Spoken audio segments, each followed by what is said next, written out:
Bonjour à tous, on se retrouve pour une nouvelle vidéo. Aujourd'hui, on va parler des prérequis de Starkiller. Je vais vous en donner mon avis, un peu ce que j'en pense, comment ça va fonctionner cette team, pas ces personnages, pardon. Euh, euh, donc ouais, on va en parler un petit peu aujourd'hui. J'ai pas voulu faire de kit reveal, donc lire les kits à chaque fois qu'ils sortaient ou quoi que ce soit. J'avais plutôt envie d'attendre que tout soit sorti pour avoir un avis global et en faire qu'une seule vidéo. Euh, donc voilà. Donc, ben, on peut commencer. Alors, je vais commencer, dans l'ordre, de leur sortie. Donc on va commencer par Dash Rendar. Donc Dash Rendar, c'est un vaurien, et un contrebandier. Donc on a quelques capacités qui sont assez intéressantes. Donc là, on a de l'assist. Ça refonctionne un peu sur la la comment ça s'appelle? La technique de jeu qui est préparée, la mécanique de jeu que sont les trucs, préparés. Donc c'était quelque chose qui était vraiment vu à l'époque avec la Kira, Vander Shui, Han Solo jeune et cetera. C'était une mécanique, voilà, qui était très intéressante, mais qui avait perdu de son éclat parce que pas très intéressante. À la rigueur, pour une time out team, pour quelqu'un qui n'est pas au courant de ce que c'était une time out team sur une Kira, heu, mais honnêtement, c'était pas non plus le truc le plus exceptionnel. Une Trialide, une Traya avec une illusion, ça passait, comme une lettre à la poste. Mais là, visiblement, ils ont décidé de remettre ça au goût du jour. Donc pourquoi pas. On a, alors sur la spéciale, tac. Donc là, on a, voilà, un dispel d'amélioration. Donc ce qui est plutôt intéressant. Là, on a une AOE qui fait pas mal de dégâts, si je me souviens bien de l'event, qui peut mettre le Daze, donc c'est plutôt intéressant. Dissipe le camouflage, pourquoi pas. Un malus de défense également, donc ça c'est cool. Et l'unique qui fait que, en gros, les vauriens alliés obtiennent 20% de santé max, 20% de pouvoir et 20% d'attaque. Lorsqu'un allié préparé inflige un coup critique, tous les alliés préparés obtiennent 2% de jauge de TM. Et le lead, franchement, c'est pas non plus un truc exceptionnel. Ouais, ils démarrent tous préparés. Si les alliés préparés obtiennent un bonus supplémentaire en fonction de leur rôle, oui, ils sont là, les bonus supplémentaires. Euh, ouais. En fait, j'ai l'impression de voir Kira sauf en un peu mieux, sauf qu'il n'y a pas le régène de prot. C'est l'idée. Donc ce personnage-là, c'est pas non plus mon préféré. En fait, c'est celui que je préfère le moins. Parce que moi, honnêtement, de ce que j'en ai vu, il n'y a pas grand-chose d'intéressant à faire avec ce personnage. Enfin, on peut le mettre dans une Kira. Euh, Comme ça, il peut probablement aider à passer la team en préparé pour que Chewbacca Vendor puisse se revive facilement. Mais honnêtement, c'est pas non plus le perso du siècle, quoi. C'est un bon ajout, mais c'est pour seulement ceux qui jouent les Vauriens. Les personnes comme moi qui ne jouent très peu les Vauriens, c'est pas le perso du siècle. Enfin, vous pouvez le voir, hein, mes Vauriens sont pas up. J'ai pas L3, j'ai pas Chewbacca Vendor. Mon Han Solo jeune, mon Lando Calrissian jeune sont pas ouf non plus. Euh, Généralement, on fait une Nest solo, donc on va pas la mettre dans cette team. Ou alors on prend Kira Nest pour s'assurer de la régène de prod de Nest. Mais c'est à peu près tout, quoi. Le Dash Rendar. À voir s'ils vont sortir d'autres Vauriens ou quoi que ce soit. Mais honnêtement, voilà. Et les autres Vauriens que sont Bam, Quill et IG sont pris ailleurs. Alors si vous avez déjà le Dash Rendar R5, pourquoi pas. Mais moi j'ai prévu de les mettre sous Boba Conquête, les trois là, donc honnêtement, Dash Rendar, moi, ne va pas up plus que ça. Je l'avais up parce qu'il fallait l'utiliser pour le niveau bonus, mais c'est tout, quoi. Ensuite, le deuxième à être sorti, c'est Kyle Katarn, un Jedi. Il me semble que ce personnage provient d'un vieux jeu PS1, il me semble, ou d'une génération de consoles inférieure. Donc ouais, c'est vrai que j'ai découvert pas mal de personnages parce qu'aucun des quatre je ne connaissais. Euh, j'ai parlé comme Yoda. C'est vrai que les 4 persos qui sont sortis pour Starkiller, je ne les connaissais même pas de nom, c'est pour dire. Donc voilà. Donc Kyle Katarn, de ce que j'ai pu en voir un peu partout, il est très puissant sous mode Motma, donc moi ça m'intéresse puisque ma mode Motma n'est pas non plus exceptionnelle. Donc on va pouvoir, probablement se le up. Alors je vais pas le up tout de suite puisque j'ai encore beaucoup de pain sur la planche, heu, mais disons que ça, dès que j'ai un moment de libre, il va avoir le droit à son G11 et une fois qu'il sera 7 étoiles, son G13. Alors je vais vous montrer pourquoi évidemment. Afflige des dégâts physiques à une cible ennemie 2 fois, donc ça c'est toujours bon. Si c'est le tour de Kyle Katarn, entrave ses capacités pendant la tour, donc on a une AV bloc à l'avenir d'un Vador, c'est très bien. Sinon afflige des dégâts une 3e fois, donc à mon avis s'il a déjà l'AV bloc, j'imagine. Alors, inflige des dégâts physiques à une cible ennemie 2 fois si la cible souffre d'influence de la force. La deuxième vague de dégâts inflige 75% de dégâts supplémentaires. Tous les alliés obtiennent un bonus de chance de coup critique et un bonus de pouvoir pendant 2 tours. Chevalier Jedi, la première vague de dégâts inflige 75% de dégâts supplémentaires. Tous les combattants alliés rebelles récupèrent 50% de santé et de protection. Donc ça c'est vraiment très fort. Et donc là, dissipe tous les affaiblissements en cours sur tous les combattants alliés rebelles. Les combattants alliés rebelles obtiennent un bonus de défense et un bonus de vitesse pendant 2 tours. Inflige des dégâts physiques à tous les ennemis ainsi qu'influence de la force à la cible ennemie pendant 2 tours. Chevalier Jedi inflige l'influence de la force à tous les ennemis pendant 2 tours. Influence de la force, impossible d'assister à la contre-attaque ou d'obtenir des améliorations. Et en fonction, si c'est un boss de raid ou ou une GL, il y a d'autres malus. Donc voilà. Hop, et donc là, une unique, hein, donc ce n'est pas il n'a pas de capacité de chef, donc ce sera forcément sous une team. Au début de l'affrontement, Kyle Katarn obtient 10% de charge de TM pour chaque autre allié combattant rebelle, donc 50%. Non, oui, si, 50%. Non, 40% si vous mettez votre mode parce qu'elle a pas le tag combattant rebelle, si je ne m'abuse. Lorsqu'un combattant rebelle allié attaque en dehors de son tour, il obtient 12% d'attaque cumulatif, 60% maximum jusqu'à la fin de son tour. Lorsque quelqu'un attaque en dehors de son tour, il obtient un cumul de connexion de la force jusqu'à la fin de la bataille qui ne peut pas être copié, dissipé ou évité. Lorsque quelqu'un atteint 10 cumuls de connexion avec la force, il réinitie ses délais, perd tous ses cumuls de connexion avec la force et obtient Chevalier Jedi jusqu'à la fin de la bataille. Au début de l'affrontement, si le chef ennemi est Sith, les combattants rebelles alliés ont 50% de défense et de ténacité, plus 25 à la santé maximale jusqu'à la fin de l'affrontement. Connexion avec la force, on a 2% de défense et d'attaque. On peut faire jusqu'à 10 stacks, hein, donc on est quand même à 20%. En plus de tous les bonus jusqu'à l'instant. Quelqu'un et les combattants rebelles alliés obtiennent 50% de défense et d'attaque. Impossible d'obtenir connexion de la force avec ce bonus. S'applique aux alliés Jedi dans les batailles de territoire. Et on a le Micron. Je compte pas lui mettre, donc au moins on est fixé. Puis en plus de mort, voilà, c'est bataille de territoire, donc c'est BT géo obscur, lumineuse, pardon. C'est vraiment pas le mode de jeu le plus intéressant pour mettre des Omicrons, je trouve. Donc troisième personnage, on va parler de Dark Talon. En espérant que ce personnage soit pas Caspia Up, Badoum. Non, on va éviter tous les jeux de mots avec les pieds, s'il vous plaît. Donc on est parti. Donc Dark Talon, un personnage qui n'a que pour tag Sith. Donc au moins on est fixé. Donc Dark Talon.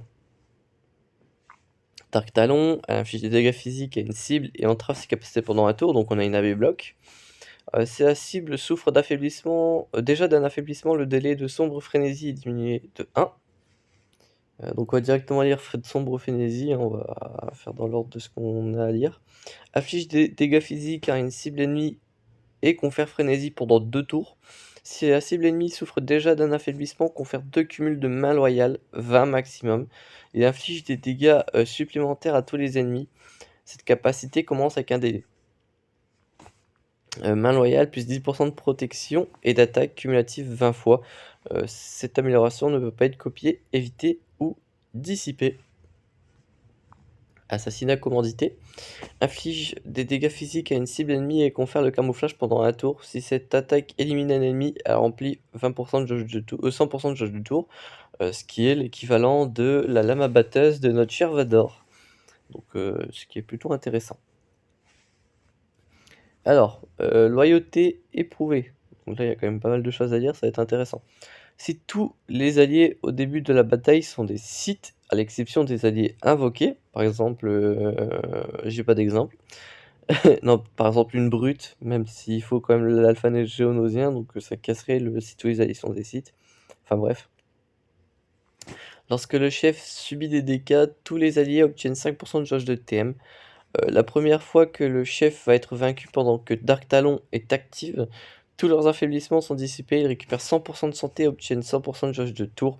Ensuite, Dark Talon obtient 3 cumuls de mal loyal, perd 100% de santé et obtient le camouflage pendant un tour. Dark Talon ne peut pas être vaincu par ses dégâts. De plus, le délai de sombre frénésie est réinitialisé. Alors là, on a une chose intéressante, c'est que ça marche un peu comme un savior de Revan.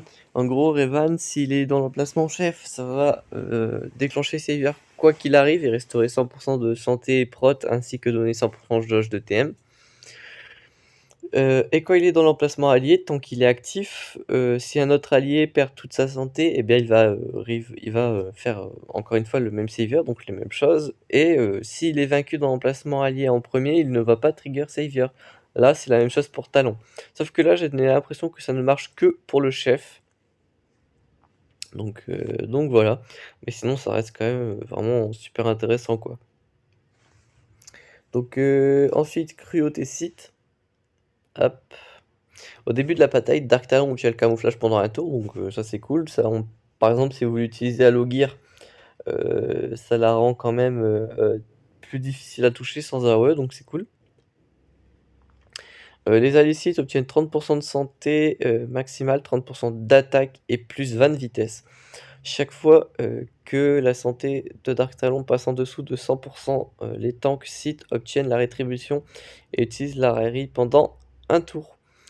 En grande arène, si la cible ennemie souffre d'isolation ou de douleur, les attaques de Dark Talon gagnent des effets supplémentaires. Chaque fois que Dark Talon élimine un ennemi, si tous les autres alliés Sith obtiennent 5%, élimine un ennemi, tous les autres alliés Sith obtiennent 5% de prot max et 5% d'attaque pour chaque cumul de mal loyal sur elle. Isolation, les attaques de Dark Talon diminuent le délai de sombre frénésie de 1, confère 2 cumuls de mal loyal. La douleur, sombre frénésie inflige l'immunité aux améliorations à tous les ennemis pendant 2 tours. Les attaques de Dark Talon régénèrent la santé de tous les alliés à hauteur de 50%. Les dégâts infligés sont doublés pour les alliés de Dark Sion. Confère plus 20 de vitesse pendant le reste de l'affrontement. Cumul 200 max et un cumul de mal loyal 20 max.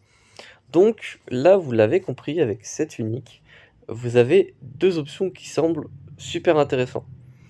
Soit vous la jouez avec une Dark Traya pour pouvoir profiter de frapper des ennemis qui ont soit l'isolation, soit la douleur, soit les deux, hein, parce que les deux peuvent être mis au même moment. Ce qui booste quand même énormément votre team Trium. Soit vous en faites quelque chose de plus intéressant encore, et là ça va vous intéresser. Alors je vais vous retrouver le truc. Les alicites obtiennent 30% de santé, c'est bien. 30% d'attaque, c'est très bien. Et plus 20 de vitesse. Plus 20 de vitesse, si je la mets sous mon Empire Sith, donc avec Dark Revan, Bastila, Malak, le Maraudeur, le Soldat Sith.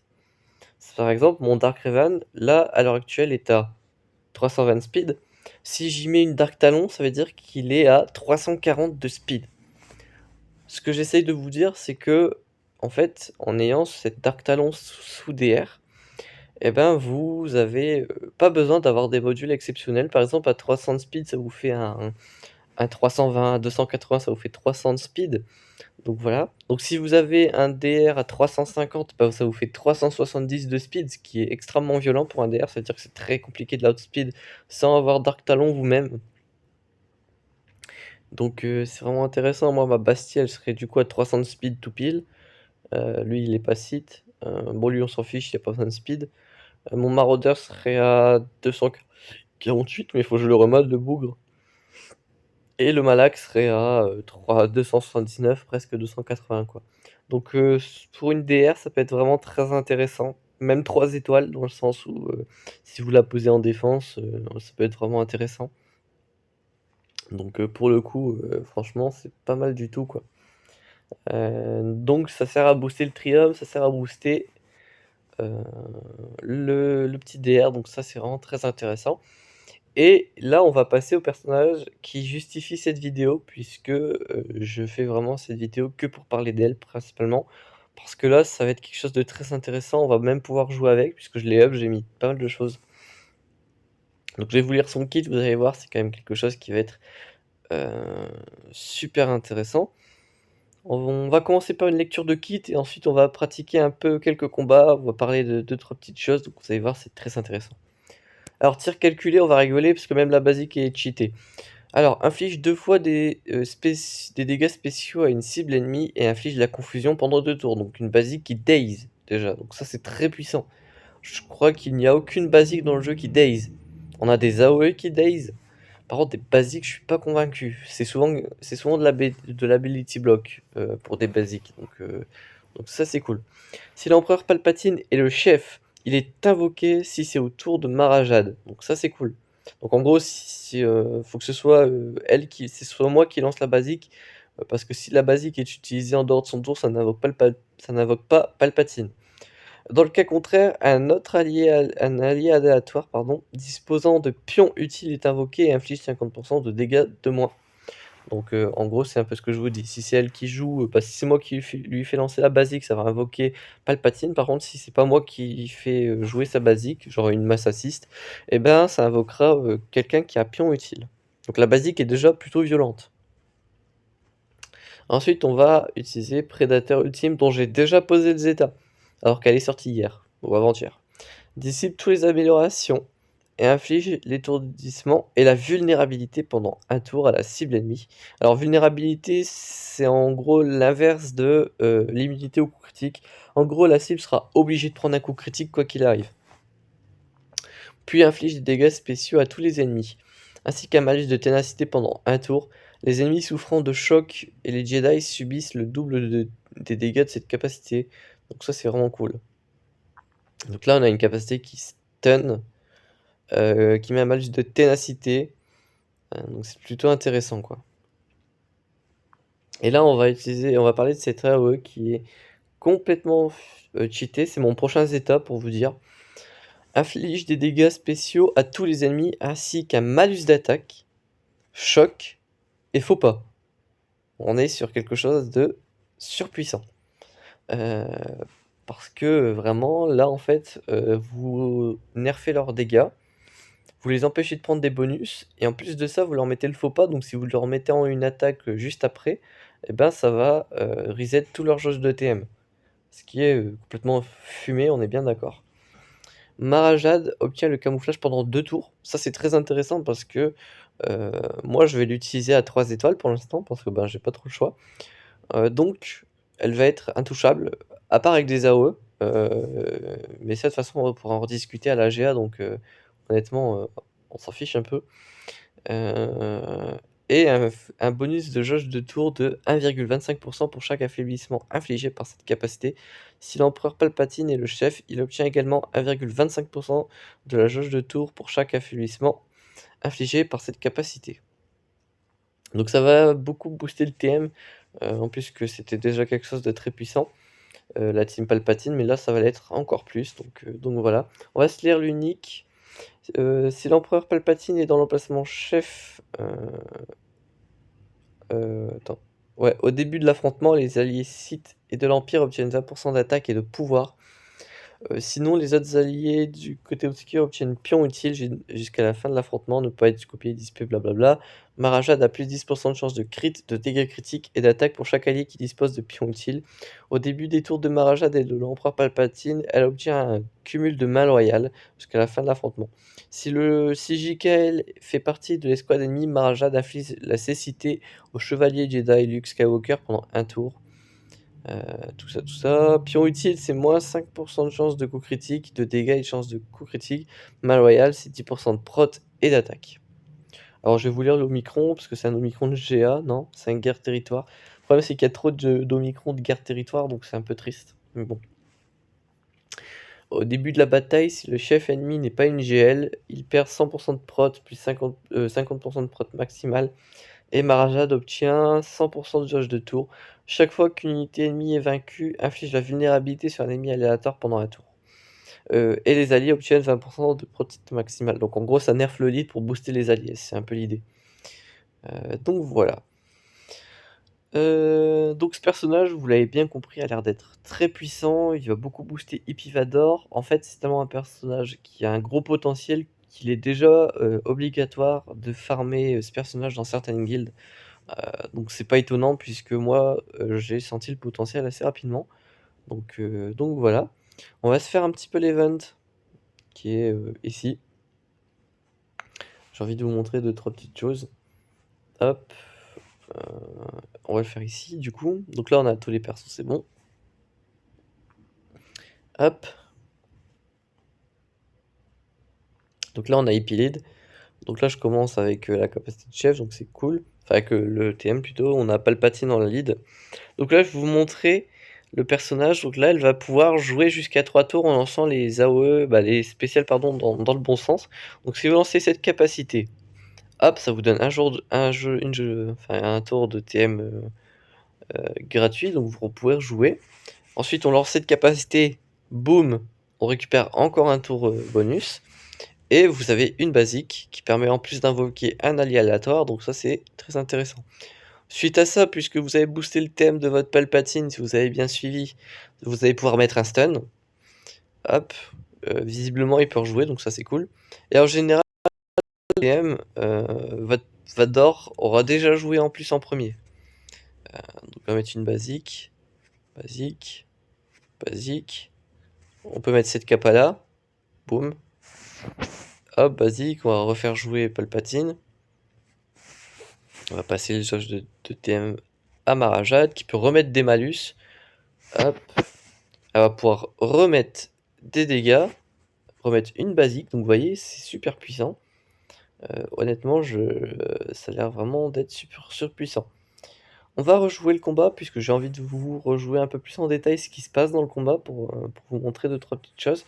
Et surtout rappeler quelques petites choses sur les différents kits des personnages puisque ça peut être très intéressant d'y penser. Hop, tac tac tac. Faut savoir que cette capacité-là met le choc. On est bien d'accord. Hop. Donc voilà, il y a le choc sur tout le monde, c'est très bien. Il faut savoir que Palpatine, quand il frappe un ennemi avec sa basique, pour chaque ennemi choc, il récupère quelque chose comme 15% de TM. C'est peut-être plus, c'est peut-être moins, j'en sais rien, mais en tout cas, ça lui fait gagner énormément de jauge de TM. Donc en fait, cette AOE va encore plus booster la basique de Hippie et encore booster de plus le contrôle de cette team. Alors je comprends pas pourquoi Han Solo joue puisque je passe en camouflage donc il n'est pas censé contre-attaquer, à moins qu'il joue juste son tour. Son premier tour là, le shot first. Mais honnêtement voilà. Malheureusement là le petit Palpatine est stun. Mais honnêtement voilà. En sachant que je rappelle votre Vador va être premier à jouer, puisque vraiment c'est très compliqué d'outspeed un Vador quand on donne pas 100% de jauge de TM à Marajad, tout simplement. Là, ce qui est bien, c'est qu'X-Run, vous pouvez swap le TM, donc leur donner à Marajad. En plus, elle récupère rapidement ses spéciales. Donc là, on a vraiment affaire à un truc très intéressant. Hop, on peut faire ça, c'est pas très intéressant. Une basique, donc je rappelle que ça invoque. Donc ça, c'est vraiment super intéressant. On a la fracture pour encore plus de contrôle, donc ça, c'est vraiment cool. Donc vraiment, là, on a affaire à une team qui va beaucoup contrôler. Mais encore là, on n'est pas au bout de nos surprises, puisqu'il faut que je vous montre quelque chose d'intéressant. Hop. Tac. Je vais vous montrer ça. En théorie, je peux le regarder sur elle directement. Voilà. Donc le personnage dans l'événement est G13. Et vous allez voir que G13, ce personnage a déjà 192 de speed sans mode. 192 de speed sans mode, c'est-à-dire que avec seulement un set à 108, vous avez déjà 300 de speed. 300 de alors 108, 300 de speed. Je vais vous montrer, mon perso le plus rapide. Donc en théorie, ça va être l'ermite Yoda, puisque 4 est déjà très rapide de base. Donc sur mon ermite Yoda, alors faut que je la joue autrement si j'ai bien compris. Hop, faut que je regarde comme ça. Sur mon ermite Yoda, j'ai 148 de speed. C'est-à-dire qu'avec ce set-là, Marajad aurait 340 de speed. Donc vous voyez que c'est un personnage qui est très rapide de base. Donc c'est vraiment surpuissant. Est-ce que j'ai un set plus rapide encore? Non, là, ça serait 338 de speed sur Marajad. 339. Sur mon GML, je pense pas que je suis à beaucoup. Ah si, je suis à 161. Donc avec ce set-là, Marajad serait à 353 de speed, si je ne m'abuse. Je suis très très mauvais en calcul mental, faut pas m'en tenir rigueur, s'il vous plaît. Mais je crois que je suis à 353, donc vous voyez que Marajad, vous pouvez lui faire atteindre un set de speed incroyable sans forcer. Moi, mon objectif, ça va être 320-330. Ce qui n'a pas l'air vraiment sensiblement compliqué au vu de son set de speed habituel, de son kit de speed minimal, quoi. Donc voilà. Bon, faut savoir que Vador, c'est très compliqué de la outspeed au vu de son unique, puisqu'il gagne 8 de speed pour chaque allié Empire ou Sith, donc plus 16 si le personnage a le double tag Empire et Sith. Donc voilà. Sachant que généralement le Vador on le veut bien quoi, on veut qu'il ait une bonne speed. Moi je l'ai à 268. Donc avec plus 32 sur lui et sur Palpatine on serait déjà à 300 de speed. Avec Marajad on sera à 308, avec Thrawn on sera à 316, avec un dernier perso de l'Empire on sera à 324. Donc si je mets Marajad à 330 ça me permet d'outspeed. Mais si dans la team adverse il y a ne serait-ce qu'un Jedi ou un rebelle ou un Jedi rebelle, on peut abandonner tout espoir d'outspeed, hein. Donc voilà. Faut savoir que voilà, j'ai déjà mis un des états, je vais mettre le prochain. Moi, en G8, le personnage a déjà 231 speed et comme vous pouvez le voir, le set n'est pas non plus fameux. On est à seulement plus 92. Donc, en la passant G11, en lui mettant un set de speed, on peut peut-être déjà lui faire atteindre un bon 280-290 de speed. Et une fois les gears posés et les bons modes posés, on pourra sensiblement avoir quelque chose de très puissant. On ne sait pas encore comment on va se farmer ces différents éclats, puisqu'ils ont annoncé que les prérequis de Starkiller ne seraient pas farmables d'une manière conventionnelle, donc ce ne sera pas sur des nœuds d'énergie, semblerait-il. À voir, ça me fait un peu peur parce que j'ai très envie d'avoir ce perso cette étoile, donc j'ai envie de voir comment on va la farm. Mais voilà. On a parlé des prérequis de Starkiller. Au vu de la durée de la vidéo, ça peut être intéressant de parler de Starkiller en lui-même. Moi, le perso me hype pas du tout, faut le savoir.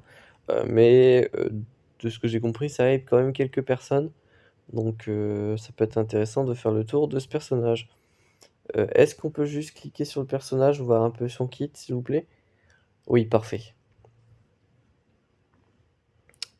Alors, inflige des dégâts à une cible ennemie 2 fois. Si c'est le tour de Starkiller, inflige choc pendant un tour à la cible ennemie et inflige des dégâts physiques à tous les autres ennemis. Ne pas être contré, diminue les délais des capacités spéciales de 1. Donc là, ça peut être. C'est une basique qui peut faire AOE, donc c'est bien. Inflige des dégâts ennemis inflige des dégâts physiques à une cible ennemie ainsi que la confusion et la vulnérabilité, donc une AOE Daze qui est plutôt puissant. Confère 25 cumuls d'énergie de la force. Cette capacité ne peut pas être esquivée. Déchaînement inflige des immunités aux améliorations et immunité aux soins pendant 2 tours, donc c'est très puissant. On a un Omicron. Dissipe les affaiblissements en cours sur les alliés. L'immunité et l'immunité aux améliorations et aux soins ne peut pas être copiée ou résister. Ouais, donc ça c'est cool. Répulsion de force. Dissipe toutes les améliorations sur la cible ennemie et inflige des dégâts physiques à tous les ennemis. Cette attaque inflige 5% de dégâts supplémentaires pour chaque amélioration dissipée. Donc contre une Revan par exemple, ça peut être violent, ou contre une Padmé. Inflige à la place 25% de dégâts supplémentaires pour chaque amélioration dissipée. Ouais, et sur grande arène, ça peut être intéressant puisque ça dissipe toutes les améliorations sur la type adverse. Alors que Répuissante Force 100, ça fait juste se servir des améliorations pour faire des dégâts, mais ça les dissipe pas pour autant. Starkiller a 30% de chance de contre-attaque, de chance de coup crit, de défense et de pénétration de défense et d'attaque, et est immunisé contre la peur. Starkiller obtient 4 cumuls d'énergie de la force sans max chaque fois qu'il inflige des dégâts à un ennemi. Donc la basique qui est pas mal pour en récupérer beaucoup. Augmente à 5 en cas de coup critique, pardon. À 100 cumuls, il perd tous les cumuls d'énergie de force et obtient un déchaînement jusqu'à la fin de la bataille.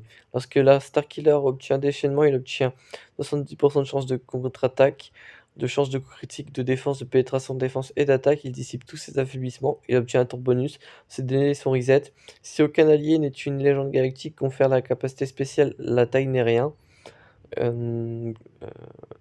Énergie de force en cumul, tous les cumuls sont perdus et confère, ouais, déchaînement. Les capacités obtiennent des effets supplémentaires, impossible d'obtenir énergie de force. La taille n'est rien, limité à une utilisation par bataille.